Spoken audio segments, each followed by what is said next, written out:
राम उस चमकदार स्वर्ण मृग के पीछे वन में दूर तक चले गए। वह मृग कभी पेड़ों के बीच छिप जाता, तो कभी अचानक सामने आ जाता। उसके शरीर से सुनहरी चमक निकल रही थी, जिससे पूरा जंगल रहस्यमयी लग रहा था। राम को धीरे धीरे एहसास हुआ कि यह कोई साधारण मृग नहीं है।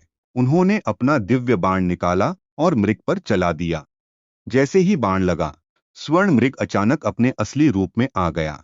वह रावण का साथी मारीच था। मरते समय मारीच ने राम की आवाज में जोर से पुकारा, हाँ लक्ष्मण, हाँ सीता। उसकी आवाज पूरे जंगल में गूंज उठी।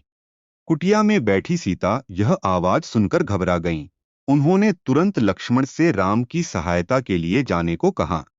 लक्ष्मण ने शांत स्वर में समझाने की कोशिश की कि राम किसी संकट में नहीं हो सकते, लेकिन सीता बार बार आग्रह करने लगीं। आखिरकार लक्ष्मण जाने के लिए तैयार हो गए।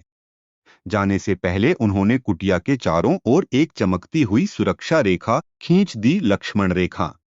उन्होंने सीता से कहा कि वे किसी भी हालत में इस रेखा के बाहर न जाएं। कुछ समय बाद एक वृद्ध साधु के वेश में रावण वहां पहुंचा। उसने कुटिया के बाहर खड़े होकर भिक्षा मांगी।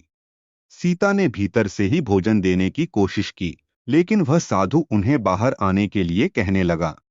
अतिथि धर्म निभाने के लिए जैसे ही सीता लक्ष्मण रेखा पार करके बाहर आईं, वह साधु अचानक अपने असली रूप में बदल गया। वह था लंका का राजा रावण। उसने सीता का हरण कर लिया और उन्हें अपने पुष्पक विमान में बैठाकर आकाश की ओर उड़ गया। सीता सहायता के लिए पुकारती रहीं, लेकिन पुष्पक विमान तेजी से दूर निकलता गया। उधर राम और लक्ष्मण कुटिया की ओर लौट रहे थे, लेकिन उन्हें अभी तक यह नहीं पता था कि बहुत बड़ा अनर्थ हो चुका है। क्या राम सीता को ढूंढ पाएंगे?